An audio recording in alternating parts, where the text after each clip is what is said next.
Hello, everybody. Welcome back to the Glory Glory Man United podcast. And of course, that title is ironic at the moment. Um, so we're just fresh off the back of absolutely demoralising defeat in the FA Cup third round, ensuring that we have a 40-game season, our lowest number of fixtures in 111 years, another unwanted record for Manchester United.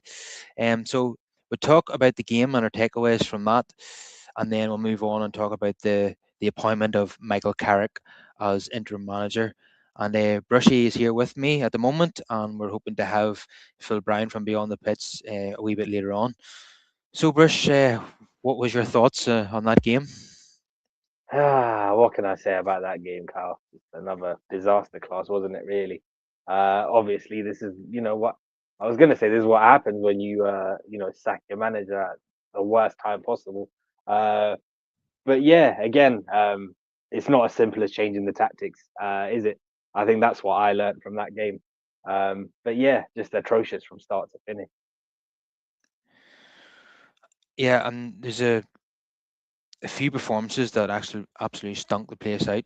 Mhm. Um, I have to talk about Dallo individually, Ugarte, and even Mateus Cunha, who was very disappointing on the day. Oh, I think he might have been the worst player on the day. Yeah, so Diogo Dallo had two opportunities very early in the game.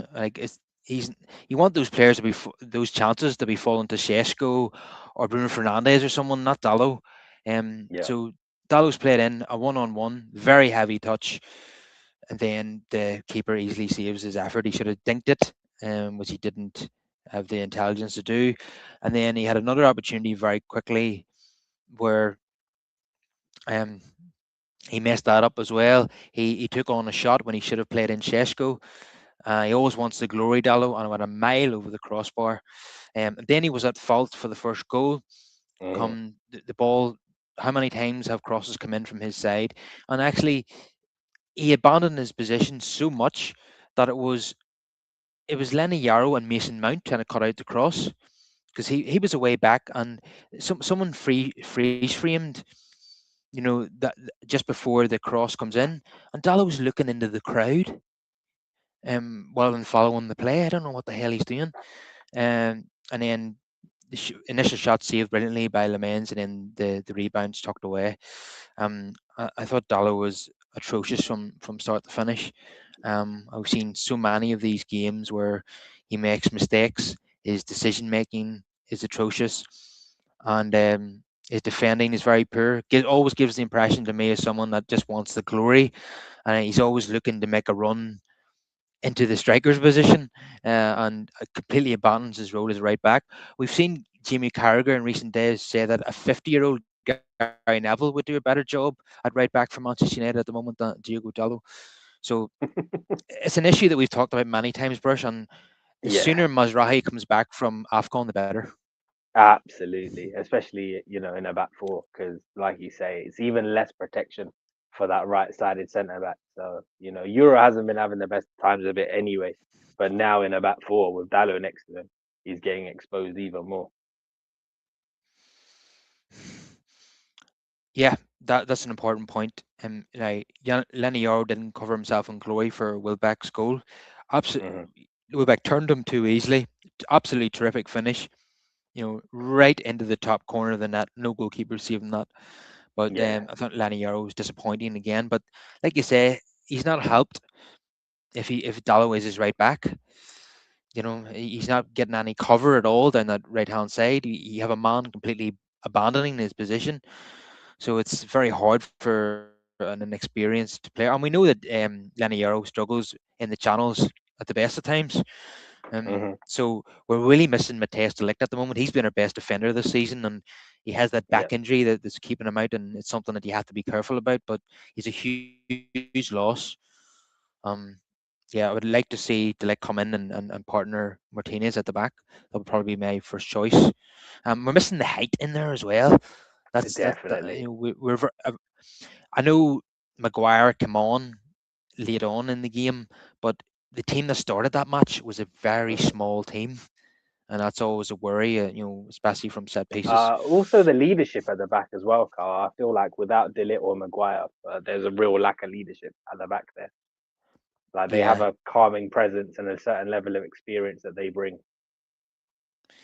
yeah, totally agree.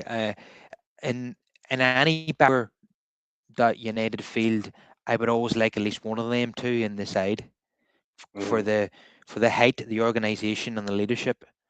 Um, uh, yeah, but I think Delict and Martinez would probably be the ones I would go with as first choice. But you've got Yarrow's out of form. Heaven is a kid. He's been playing well. He's been unfortunate to be left out against Brighton. I have to say, Eden Heaven, and then obviously Maguire there as well. So yeah, for me, I wouldn't pick Delict alongside Maguire because they're too similar, and you probably want a bit of a variety there in terms of your centre back. So Hmm. uh, we've had to do without Delict for quite a while now, unfortunately shows. But even when he was there, we were still leaking goals. So I think that the midfield is a huge issue. The midfield is not providing any protection. For me, Ugarte is nowhere near this level, nowhere near the level required.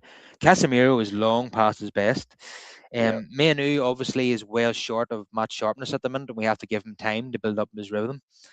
And Bruno for me is a number 10. So we need major surgery in midfield, don't we?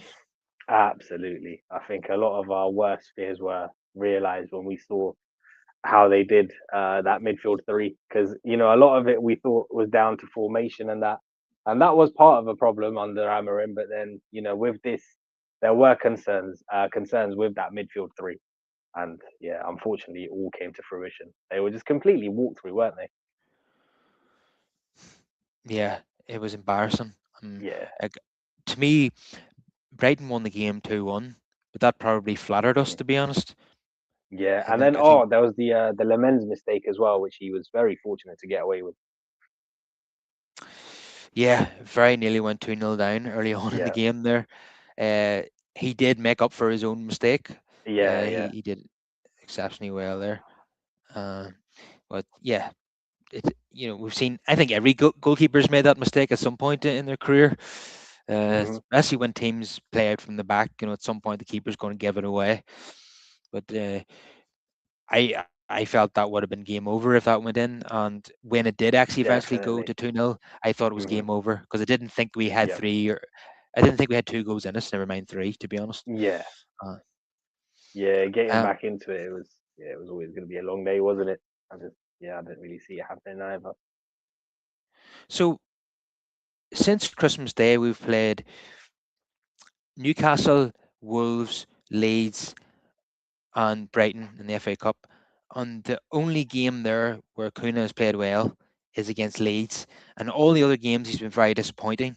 And there's a lot. He's very very inconsistent, isn't he? And most of the time he's crap. He has the odd good game, a bit like Nani in a sense. Hmm. But we bought him to be more consistent than this. He only has 4 goals so far. I was hoping that his tally would be at least double that by now. And I thought he was absolutely shocking against Brighton. And one of the most disappointing aspects of his play is when he goes on those mazy runs down the middle and he's dribbling past players. Hmm. He does to me that's doing the hard bit well, and then when he should pass, because he's drawing in defenders when he's being direct like that, which opens up space for others. But rather than picking out a teammate, he always looks for the shot, or he holds on to it too Yeah, for long and me, he gets Carl, tackled. he he suffers from main character syndrome. He does. His decision making is atrocious.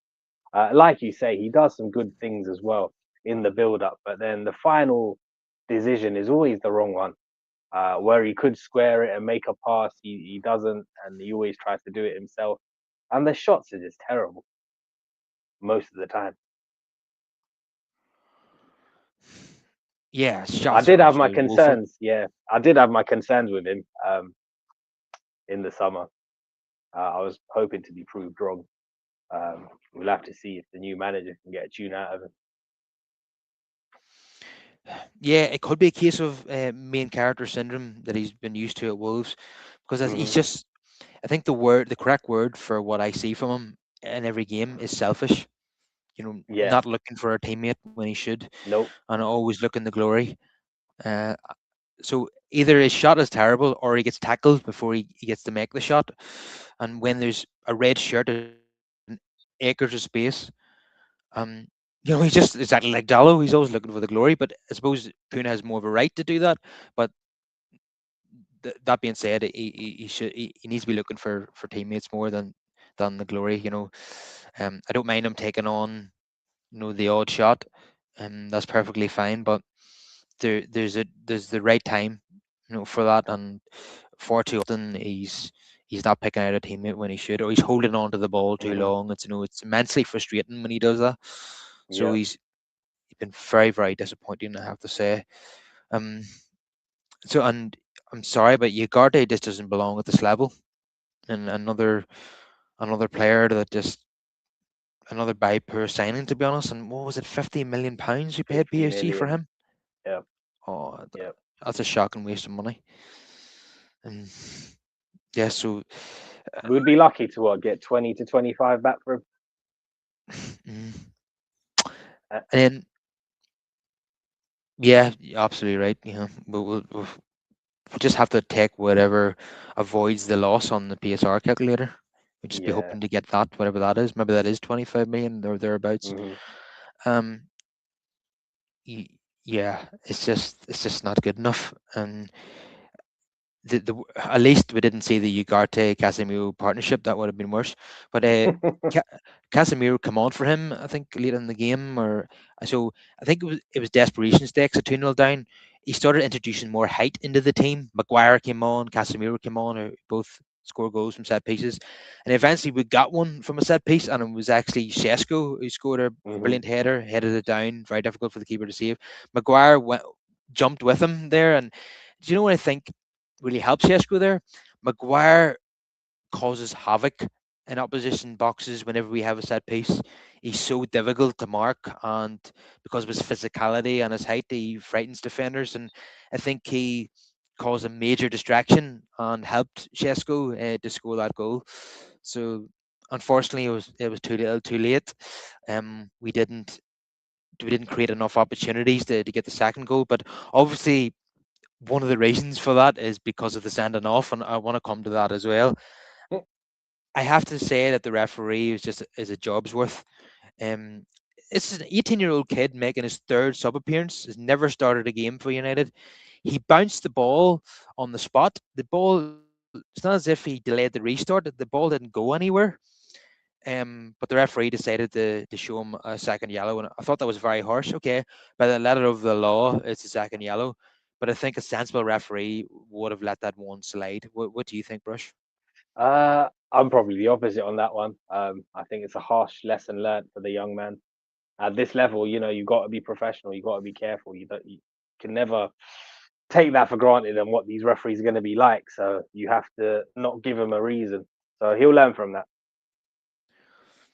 Mm, yeah. What did you make of Dallo in his post-match interview saying that you know, the sending off didn't help us? Do you think that's him throwing a kid under the bus by saying something like that? I don't know. I didn't really look too much into it, to be honest, because I thought the game was gone whether he was on the pitch or not. To be honest, I just thought we were poor. But I tell you what, Shea Lacey was dangerous anytime he picked up Yeah, the yeah, ball. yeah, yeah. No, he's looked good. He's looked good. And then you brought this up ages ago, even when we were just looking at Mbeumo going to AFCON, and he just never got a look in, did he? Because we were kind of hoping that he would sort of get given little minutes here and there to build up his confidence and experience before being just chucked into the team. And that never came to fruition under Amarin. No, he never made an appearance until AFCON had started. Yeah, yeah.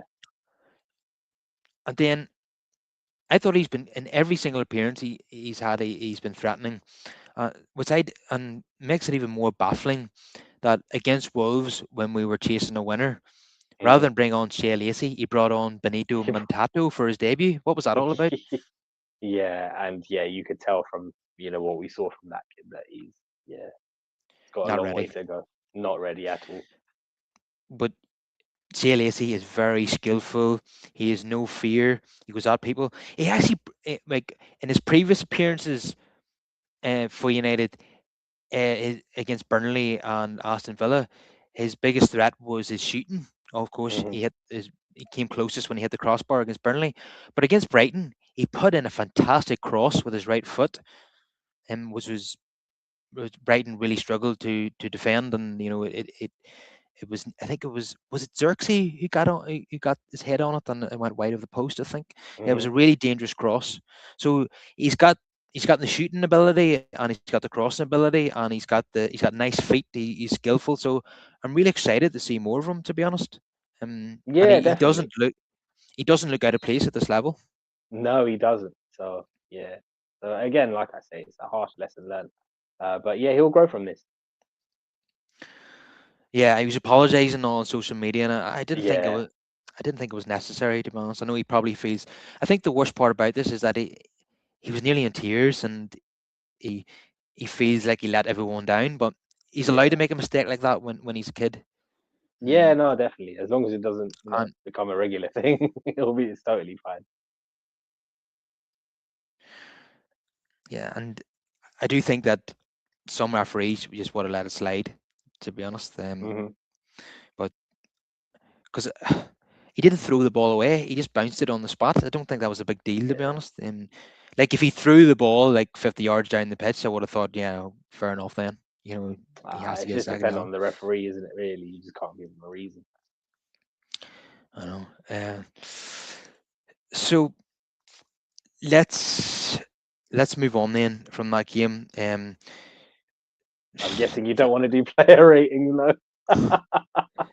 No, I mean it's very hard to do player ratings Hmm. when most of the players are shite.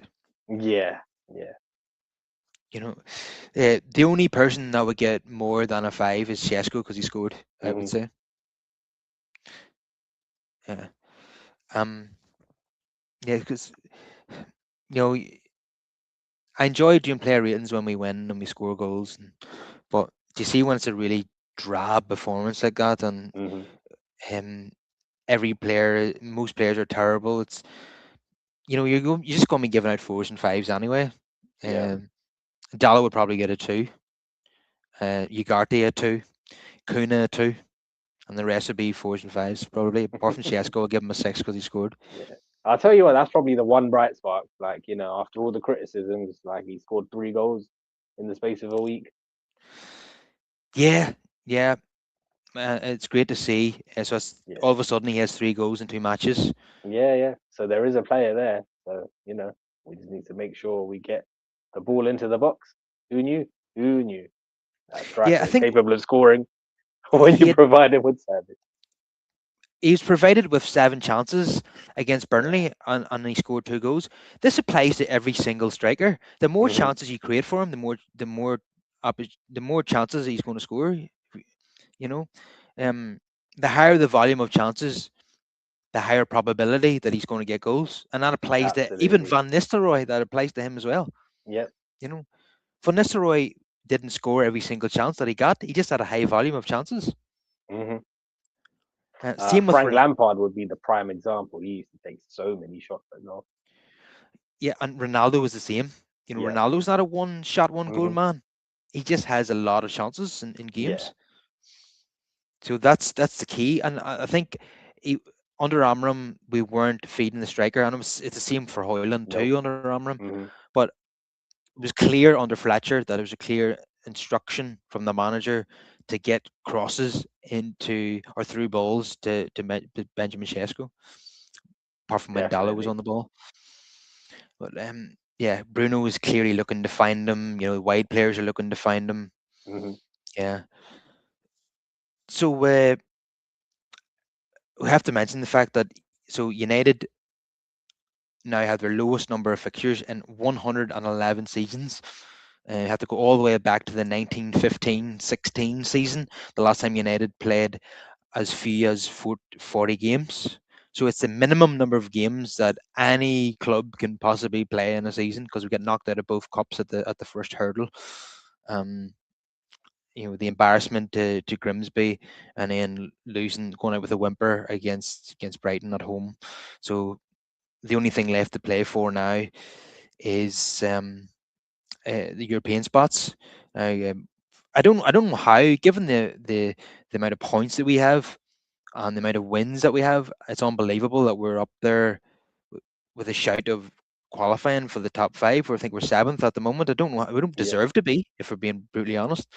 But having said that, if we lose to Arsenal and City, we I could was drop just away gonna down. say, I was just gonna say, by the end of the month, we might not be in contention.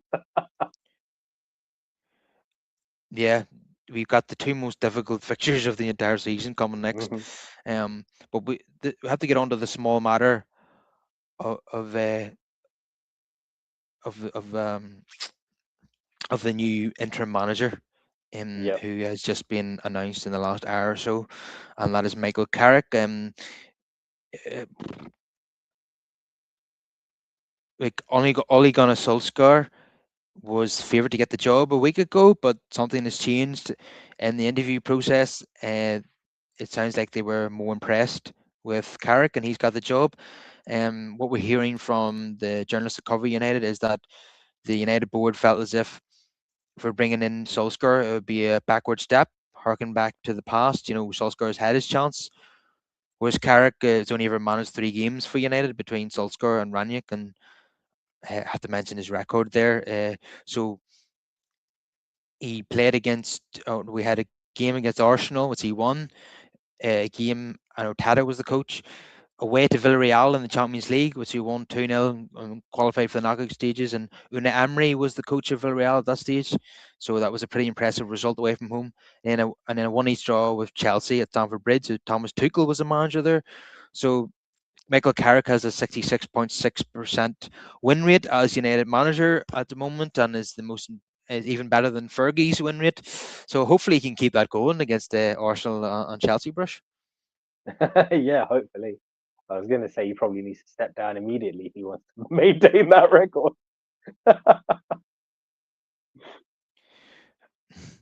Yeah, I mean, he's used to coaching United against tough opponents, and it's going to be more of the same. And it's got probably even more challenging now because of the season United have had, how poor they've been Hmm. lately, uh, how crap they've been, whether it's back three or a back four, and how the way they performed against Brighton, um, Yeah. dropping points to Burnley and Wolves, and then Man City. Although they've stuttered a bit in the Premier League, they're just coming off a 10-1 victory over Exeter, and Arsenal are banging form at the moment. Yeah. I don't I don't think we've any chance of getting something at the Emirates. But you know, in at least half the games against City find a way of losing to United. Uh, uh, w- Even when they're massive favourites, we do seem to upset them. 50% of the time. I'm just hoping this is going to be one of those occasions we get the new manager bounce. Carrick gets his tactics right. We managed to mark the cyborg out of the game, and we come away with the point. So That would be ideal. I think the only time I remember us marking the cyborg out of the game, funny enough, was probably when Ten Hag was there at Old Trafford, when Luke Shaw did an incredible job at left centre back. yeah, and in the FA Cup final, Martinez did a good job on him as well, Yeah, yeah, against all the odds, given the height yeah. difference there. But we know Martinez is strong as a bull. Just Mm. his height And and so, his sometimes to his detriment because he just goes into challenges like his body doesn't belong to him. yeah, which has resulted in him picking up injuries. Yeah, yeah. Every time he goes down now, I'm concerned. Yeah, he did go down a few games ago, but thankfully Hmm. he got back up again. Mm. So we come to a couple of comments here. Dara says didn't help Fletcher putting him out to the right against Burnley. Played better second half in the 10. Um, which player are you referring to there, Dara? Uh, he's talking about Shea Lacey here. Harsh considering the VAR looked at Walker's stamp on Dorgu and didn't interfere. Yeah, come on. That had to be a red card, Brush. Can you believe that? Hmm. Yeah, no, that was an absolute nonsense. And Niall here says, why will Ineos not sign a short-term player in January unless they're part of the long-term plan? But will hire a short-term manager who isn't part of the long-term plan? Yeah, that's a It very doesn't make valid sense, point does there. it? Doesn't make any sense. I can understand budgetary wise if you don't want to splash the cash now and you want to wait till summer, but that doesn't stop you from bringing in loanees or whatever. Doing a bit of wheeling and dealing. And Dara says Big Jim is skint. I don't think that he is literally. It's just that United are so highly leveraged that they're in danger of breaking the PSR rules. So Jim can't really pump in any more money. You know, the as Newcastle have found out, sugar daddies are very limited now given the rules. So Phil Brown from Beyond the Pitch is just going to join us now. Um, how's it going, All Phil? right, Welcome man. to How the you show. doing? How you doing, mate? Yeah, all good. We're just discussing the arrival of Michael Carrick as interim manager. hmm What's your thoughts, Phil? I mean, it's hard to pass any type of judgment on it because Michael Carrick is extremely different to what Ruben Amorim is, just like Eric Ten Hag was extremely different to what Ruben Amorim is. So it's hard to believe there's a deliberately led process to find people that fits with the identity that any of us want to impose on the football club. Michael Carrick's a 4-2-3-1 manager. He used that three at the back four times in all of his time at Middlesbrough, and 112 124 games he used 4-2-3-1, so that's what we should expect for a squad that's not built to play that. Yeah, definitely not. It's that defeat against Brighton was demoralising, wasn't it? And we've got two very difficult games coming up. But I was just saying there that Carrick, in his caretaker role in 2021, he faced Arsenal, Chelsea, and Villarreal away from home, and he got two wins and a draw. I hope he can keep that record going, Phil. Well, In he's got a these, very different squad now to do that with. He had a squad that was set to play that way. It was a 4-2-3-1 squad. This is not a 4-2-3-1 squad, and I don't know where he's getting natural width from. Yeah, that's the thing, Phil, because the last Yeah. 14 months have been spent on this nonsense, and now we've just binned it. You know, very Mm-hmm. difficult for the players to revert back to before because they've been You're right, drilling man. this for the past 14 months. You're absolutely right. And if Ruben Amorim would have got United into Europe, Yeah, Champions League, he would have kept his job. If Michael Carrick gets United into the Champions League, he doesn't. So no matter what happens, they place him at the end of the season. Any of us are going to find it really difficult, just like the previous, management team did with under Woodward and what have you, to replace a guy that if he builds momentum and United get into the Champions League, good luck getting rid of him. yeah, I was just going to say there. What happens if we finish inside the Champions League spots and all the fans are saying let's keep Michael Carrick? Do you think the board will give in to that or they'll stick to the plan? I'll let Brush answer that one first. I, I'm not convinced Ineos. I'm not convinced Ineos have a plan of any kind, Kyle. So Lord knows what they're going to do. I know we've looked at Nice as well, and they've been an absolute shambles under the Ineos ownership. In 6 years, they've had 8 managers. No manager at that football club has finished 2 full seasons. So who knows? Who knows? I mean, to me, it just doesn't look any continuity with how they are acting. If you install a football department day one, you decide how do we want to play. We pick a manager based on that identity. It's not top down, it's organic, and the emerging candidate is a result of all your selection criteria that you need to. Okay, everything is a derivative of our identity. We find the best manager and the best players that can play that way, and that's what a process led with intent and a very clear definition looks like. But whenever you can't have that and go, okay, we're going to keep Eric Ten Hag. Fine, he must play the way you want a manager to play. Well, actually, we're going to go to Ruben Amorim. You know, this is completely different. Okay, now we're going to go to Michael Carrick. There's just no continuity here. At all. And it's a shambles from the top down, isn't it? Because, like you say, Phil, like this is stuff that they should have sorted out as soon as they arrived. They Yeah. should have made notes of what is our identity, what is our philosophy, how do we want to set up and play, and then go from there, based on that, as to what kind of manager they want to bring in. But we've Yeah. not done that. You define your parameters, you build a scaffolding around it, then make sure they're Exactly. firm, So and then yeah. So once you do that, then even if there's a managerial change, you know exactly what it is that you're looking for. But we're going from one thing to another now. look. Since post Ferguson, United have done exactly this. He's a bit good, he'll do. He's a bit good, he'll do. They start out with enthusiasm. Halfway through, they abandon the commitment to the project. You get a mishmash of players that are built to play multiple different systems, jack of all trades, master of none. And sometimes you might be lucky, I'll get you in the top four if the other teams aren't that very good. But when those other teams are, have those in different seasons and then retool, just like we've seen with Liverpool and City. I mean, for the first 6 years of Klopp's reign, United finished ahead of him 3 times, but each time that happened, Liverpool rebounded. United were miles behind the next season. So United are somewhat relying on other teams not being very good too, and it's an incoherent strategy. Yeah, based on United's number of wins and this season, they don't and the number of points that they have, they don't deserve to be in the top 7, but somehow we are. I'm still within a shot of finishing in the Champions League spots.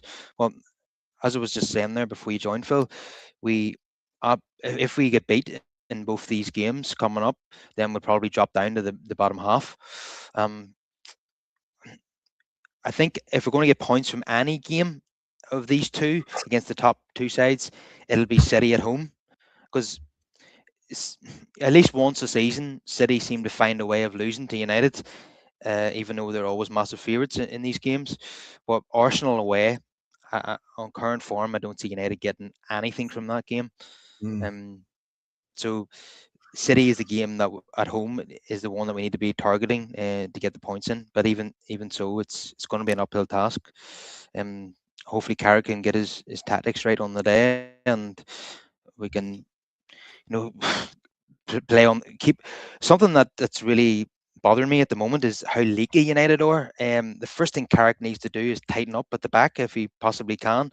I know Delict being missing is probably a factor there, and Dallo at right back is absolutely horrendous. Mazrahi isn't an option at the moment because he's probably he's in the latter stages of AFCON. But thankfully, Ahmad and Mambumo are coming back, and they'll be available for the City game. So with plenty of options in attack. So it'll be interesting to see who he selects in his favourite formation. It's probably in a 4-2-3-1. One of the big names in attack is probably going to have to be left out. So that's going to be interesting. But we need to tighten up at the back, and if we can do that, then we'll get results. Because I do have faith that we've got the players to score goals. We see Shesko starting to score goals himself now, and Mbeumo coming back. Hopefully, he can continue on where he left off. Be a bit concerned about Kuna's form though. He's been poor in 3 of the last 4 matches. And what's your thoughts on that, Phil? I'm not sure I would completely agree with that. I thought he was decent against Leeds. Yes, he was. Yeah. Yeah. So, but again, when you're trying to ask the guy to play wide, like he was asked to play under Fletcher. I mean, part of that, of course, is because Ahmad and Bumo's going, so needs must, and yeah, I think he's been all right actually, but I mean, Yeah. United haven't won a game since Amorim left. I think if you're going to sack Amorim, you can't go out of the FA Cup in the first round. I mean, United would go to Miss Chernobyl contest in the first round. I understand that, but that's still unacceptable. Yeah, Kuna's played well against Leeds. A lot of people point that out, but the games around that he hasn't played well in. Wolves, I was there. He was terrible in that game. Don't think he was particularly good against Newcastle, and he was awful against Brighton.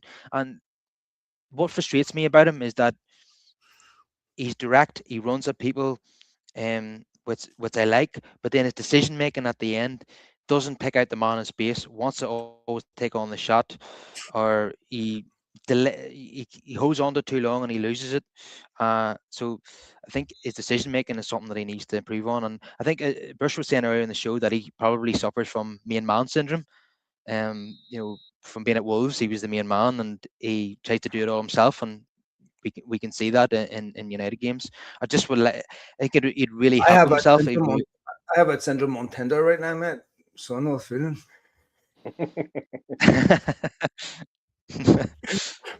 But it's really pleasing though to see Shesko Right, getting amongst the goals now. go ahead, Brush. Yeah, no, Uh, I was just gonna say it's amazing what difference you see in Sheshko now. Just when you actually give a striker service, a beautiful thing. Like you, I worry now with the formation change how Cunha's gonna fit in more of as a traditional wide man on the left because we signed him as the left 10. So now, and also what happens with Ahmad? Obviously, he's been playing as a wing back. So does that mean Ahmad now is an option as a 10, and then Cunha starts as a false 9 forward? But then now Sheshko's come into form, so something's got to give. And then you've got Bruno as well. So what do you do now? I would Because his best imagine position is further forward. Yeah, I would imagine they'll play Ahmad out wide as one of the natural wide players, probably on the right. But then you even have the Dorgu issue. What do we do with Dorgu? And Diogo Dallo is in horrendous form. If he can ever recover, that be in form at a level that you need at this level. I think one of his biggest failures is concentration, and you can't coach that. You either have it or you don't. We've seen enough of him now, Phil. I think he is what he is. At this age, I don't think you can coach those errors out of him. It's just part of his game. Be a miracle if he improves as a player. Yeah. I mean, that's a costly issue week after week. It is, to me, really incumbent upon Jason Wilcox to be out communicating a lot more. And I think one of the worst things I've seen is a guy sitting admitting that he likes to be the manager and gets in trouble for interfering. I mean, that is an absolutely unbelievable admission from Wilcox. He was certainly very chatty whenever he needed 1-3 in a row. He went very quiet again. There's been subsequent reporting from exceptionally well-informed United journalists like Laurie Whitwell that, quite frankly, I'm no Amorim fan, but I don't blame him for losing his head at Jason Wilcox if what Laurie's report is correct. Yeah, we spoke about this on the last show, Phil. We said the same thing. Listen, he deserved to be sacked just on the fact that he absolutely failed at his job.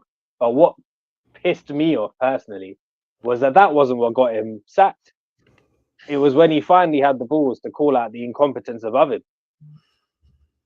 Yeah. If you hire a man to do a job and he tells you exactly what he's about and he tells you that he plays a back five and whatnot, who are you to then just wander into the dressing room whenever you feel like and tell him what to do tactically? It's a nonsense. Especially when you're not getting him the players he needs to play that way. Yeah, that too. Too. I mean, if someone said to me, "Hey, these players don't understand what you're asking them to do," I would have Amorim's. Well, that's because you didn't get me the players that I need. Exactly. And here we are in January, half-assed going after Semenyo and not really having serious intent, not improving the squad, and you look at United's rivals, they're all strengthening and they're in better positions than United. There's simply no logical way anyone who's a sporting director with access to resources would look at United and say they shouldn't strengthen in January. So either they don't have the money or they don't have the competence.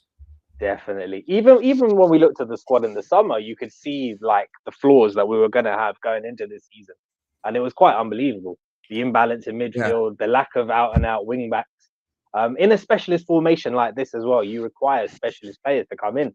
And we just didn't provide that. Agree. Yeah, and as you've alluded to there, Phil, Jason Wilcox, as you said, he was chatty whenever they won three in a row. And in addition to doing that MUTV interview, he also spoke to the former United Players Association dinner. He's doing a sit down interview there, and that's where he admitted that he's basically a field coach, in that or a frustrated coach. Sorry, that's the way to phrase it. And that he's a coach at heart, and he likes to get involved in Well, team affairs. imagine Ruben Amorim, our United manager, saying, I'm a frustrated sporting director, and I like to tell them how to do their job and get involved. Or I'm a frustrated managing director. I like to tell, the accountants how to spend money and how to invest it. And I mean, do you think that Jim Ratcliffe would allow someone who's unqualified to be running the financial department? No. I mean, who is Jason Wilcox? What was Jason Wilcox done that should give me any degree of confidence that, because in many ways he's more influential than a manager. And the other thing is, Phil, like, we've got to keep in mind that him and Barada, this isn't the roles that they had when they were at City. Yeah, So these guys are pretty much learning on the job as well. And That's for a a great club of point. our size, should that be the case? Or should we be actually targeting the best in class? I think you can get away with that as long as you have one or two people in key positions who know what they're doing and have Yeah. tremendous experience in that position that you can learn from. But if not, the only guy who had done this role at previous clubs, they sacked him, Dan Ashworth. They, he turned out to be right away. they chased him for 6 months, sacked him after 5. See, this is the problem when it all comes down to the plutocrats' ego. I don't believe that United made a decision to sack Ruben Amorim before the Burnley game. I think it was based just on that interview after Leeds. Yeah. Oh, it was after Leeds. Yeah, because they would have had a replacement lined up. Definitely. There wouldn't have been the gap between Michael Carrick and Solskjaer. Let's talk to Carrick. Let's talk to Solskjaer. I mean, basic contingency plan with any level of responsibility or competence. It's a two-part question. Okay, sack him, but who replaces him? United players don't come into training till Wednesday. Why? No scout, no. There's no coaches there. I mean, United have money. What it costs to fly the Glazers all around the world, or what they built United for a strategic review would have covered their transfer fees and their coaches over and over again. I mean, it's a football club in serious trouble. I'll tell you what else is a proper disgrace, though. The amount of normal day-to-day people that have lost their jobs. Yeah. And these lot have justified it by saying, we're making these cuts, to make everything viable and whatnot. But then look at the amount of money we've wasted on compensation and on sackings and hirings. It's an absolute joke. Yep, 100%. Yeah, and as Nell in the comments here says, Wilcox was Blackburn's 12th best winger. He was an average winger. He was an average winger. Yes, he was. I'll tell you what, with this bloody 4-2-3-1, he's going to have to come out of retirement and play on the left wing because we sold Garnacho. He probably get his team too. That was always a concern of ours as well. Me and Carl were speaking about it months back. If Amorim does eventually get the sack and we revert back to a more conventional formation, then we're going to have issues because of the players that we sold. Yeah. So I just want to make a suggestion on that. So Kuna is not a natural fit for the left wing. Could it be a possibility that Ahmad could go out on the left? What do you think, guys? Yeah, I think that's a possibility out wide. What do you think, Phil? Well, I mean, I think Amorim's long-term intent was to switch Ahmad over to the left. So yeah, I mean, it's possible, but to me, you still have an imbalance. I mean, unless you play Dorgu on the right. But Mbeumo could play on the right. And this is the question I thought about Mbeumo. Ahmad on the left. Mbeumo's very good, tucked in an inverted winger. He doesn't have electric pace, or if you look at Mbeumo's goals, they're coming from the inside channel primarily. Sometimes flick on from Sesko, but attacking a particular space. It's not coming from out wide, hugging a touchline.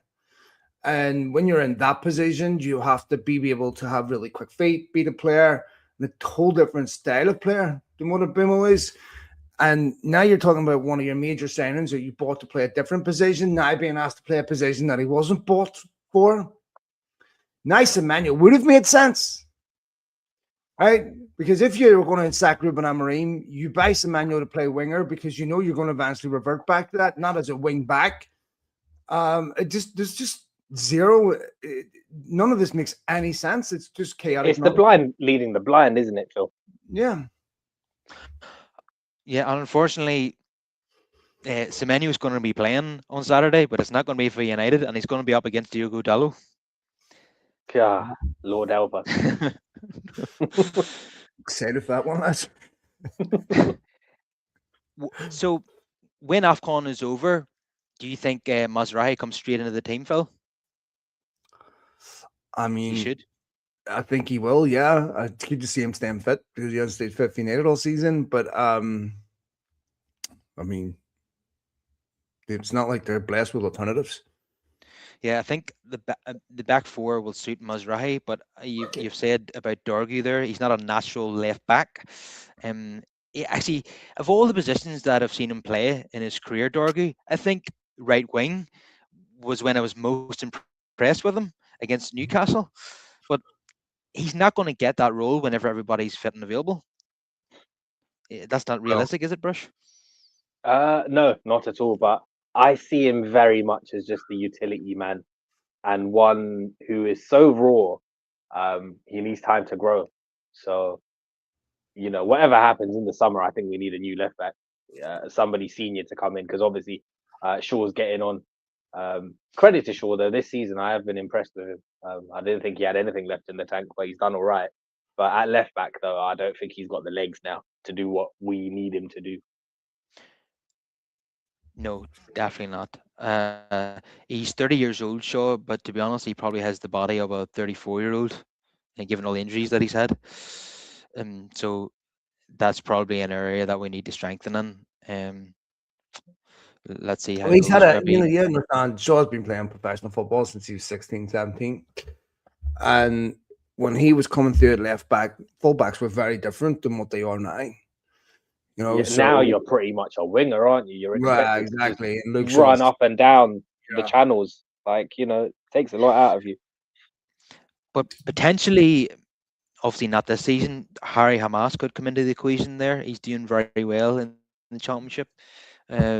He's been Sheffield Wednesday's player of the month, twice in a row. But I think he's got moving on to Stoke. They're much higher in the table, so that'll be probably better for his development, playing with a better team, if that goes through. Um, Mm. yes. So midfield is going to have to be rebuilt. Is there? Now let's say it in the comments there. We've seen Conor Gallagher go to Tottenham. Is there any possibility of getting Ruben Neves in this window? The United have briefed that if the right player becomes available, we will strengthen. But I don't believe that, to be honest. I don't think they have any intention of buying a player in this window. What do you think, Phil? I don't know if they don't have any. I think they could find the money for a player that is significantly below market value, and I could see them doing something like Ruben Neves. Because I think you get him at a decent price, and I do think that maybe I'm completely wrong here, but I think he would be he may be a Sabitzer type influence on United. Yeah. So I could see something like that happen. Yeah, Sabitzer is definitely one of the better loan signings that we've made in recent years. I would have capped him, to be honest. Yeah, we need a signing in that area because see that Ugarte and Casemiro obviously is in the twilight of his career, and we've seen his performances dip in recent weeks, and he was left out against Brighton to give him a rest. Obviously, had to come on late on when brought him and Maguire on for a bit of height for set pieces because we're desperate to get two goals.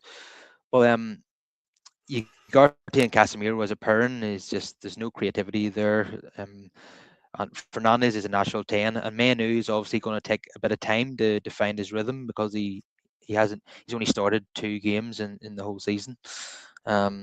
So the midfield is very, very weak and options are limited. And I think we really could do with a signing this month. So Gallagher is off the table now. He was available to us and we didn't take the opportunity there. So Ruben Neves, I'm not 20 million, I devastated. think he's available for. I'm not devastated at that, and I think Manu will play a lot more under Carrick. For sure, yeah. But you can see that he's short of match rhythm. You were not seeing the best Manu at the moment. That'll take a few games. Um, but we're still, even factoring in Manu getting more games, we're still well short in midfield. We were dominated in midfield against Brighton. Was it Ugarte, Manu, and Bruno was the But midfield they since? weren't whenever Amorim. I mean, again, I'm not defending Amorim, but one thing about Amorim, I remember that Brighton game very well. Every time Brighton tried to play out of defence and play through the middle, United set traps for them, and one continually dispossessed them. I'm not saying that would have happened if United had Amorim at the weekend, but it was definitely, United have the two games that they didn't win under Fletcher. They beat both those teams under Amorim.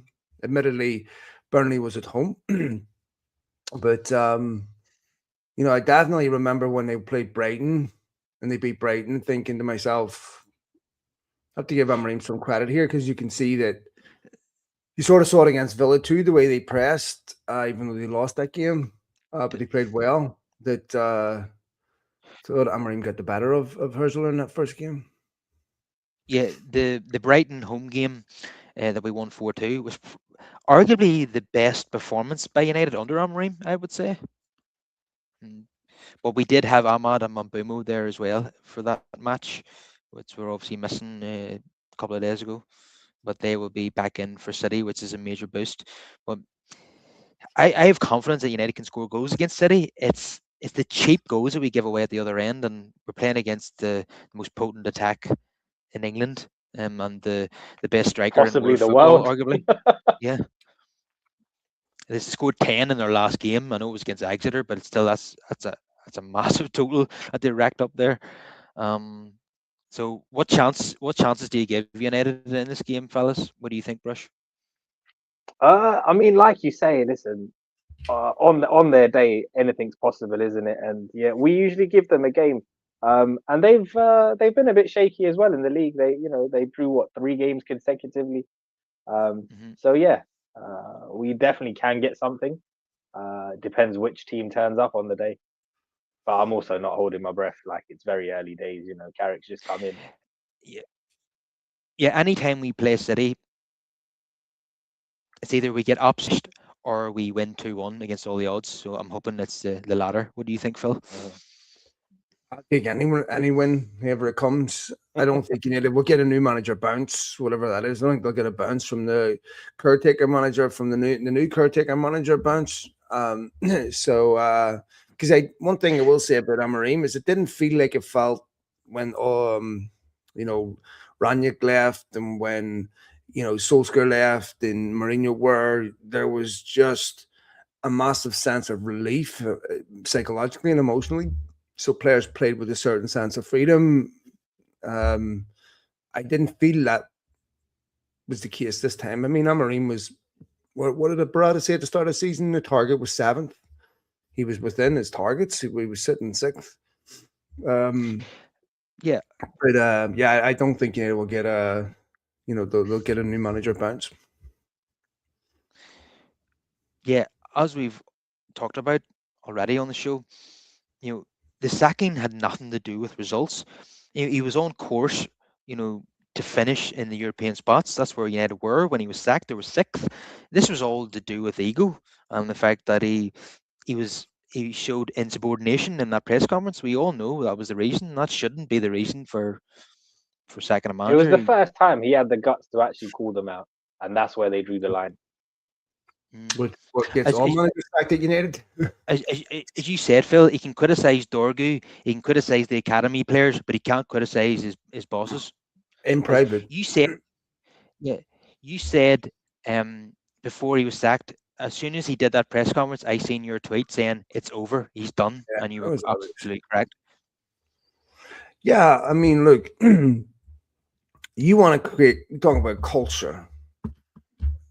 and we talked about this on our podcast long before this. We saw some coverage about regarding this with David Gill telling them not advisable to be calling your players bomb squad, which was obvious. And I'd said this before. Like, I think that is truly a horrendous thing to tolerate. Imagine calling your employees, exiled employees, bomb squad. I mean, it never should be allowed. You don't allow a culture that takes aim at academy players. If you want to criticize players, fine. But there was bizarre criticism that went over the top that seemed strange. And persistent criticism of someone like Cheeto Obi. A year ago, he called his movement naive. I didn't understand the point of that. Harry Amos struggling in the championship. He's not. All that's permissible, but do not dare criticize people in private. Rightfully standing up to people and saying, because Amorim, if he had have backed down in that argument, was gone anyway. Because once you concede that authority, it's over. Players smell blood in the water. So he did the right thing, in my opinion. It's going to cost you the sack. But at least on the way out, just like Ronaldo and many others, put the spotlight back on the football club and saying, I mean, a reminder that Ronaldo quote, you can change, the fish, but if it's the water in the aquarium that's getting the fish sick. And until you change the environment, the organism will always respond to the environment, and it's exactly the same. And that's because first principle United is profit. Yeah, absolutely. And one of the reasons why we're so limited in the transfer market is because we're so highly leveraged, as you've alluded to Yeah, yourself. 100%. Mhm. We can't go out there and spend the money that City spend in every transfer window. Even last January, how much did City spend last January? I didn't And even know. um, some of that money was on Mamouche, who's not even going to get in the team anymore. After the United, signing of United, Semenyo. United would have United would inflict him on about 4 or 5 different managers. Mm. I mean, I'm not saying that it's right for City to do that, but Marmoush is a very good player. But Yeah, he to is. me, that's more of an indictment of the Premier League, not having a ruling on City's, 111 billion charges. I think they've actually Yeah, come out and said, Phil, that they can't afford to keep battling them. But They man, feel like they've already spent too much money on it, so they're going this to is get away with it. of course, this is the way Yeah, the top of all hierarchical systems work. yeah. The law is not intended to be imposed and implied against the people at the very top, is it? So Premier League Mhm. don't want to charge them, but they don't want to just walk away. Their integrity depends Yep. on it, right? Yeah, they want to be seen as doing something, but also escalating costs and that. They Yeah, can't keep doing this. 100%. And for City, money doesn't mean anything, so they can fight this night and day. There should be yeah, a ruling. To me, it's a farce. And if you're going to break yeah. PSR, just don't break it by 1 or 2 rules. Break it by hundreds. We'll all be dead by the time you get charged. I mean, I don't know why people who have Newcastle and stuff aren't doing it. They can afford lawyers too.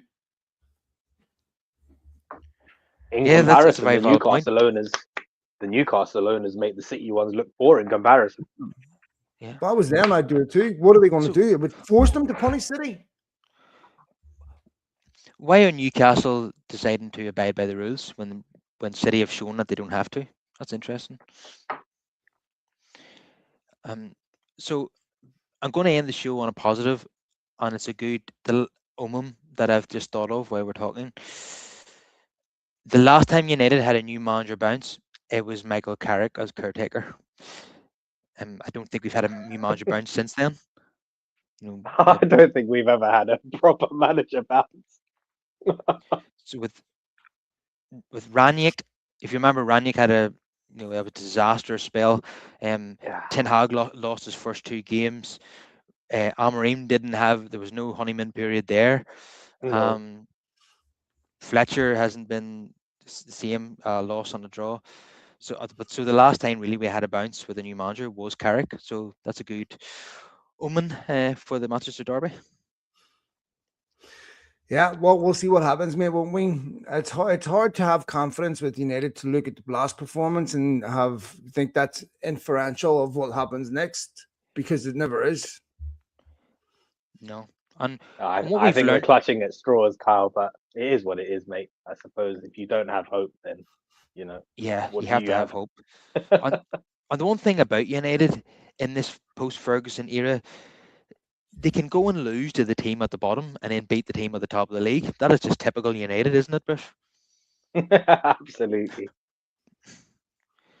Um, yeah, so we played all of the bottom seven in the last couple of months, and we've dropped points to all of them, I think. To all of But them, yeah. we we beat Liverpool at Anfield.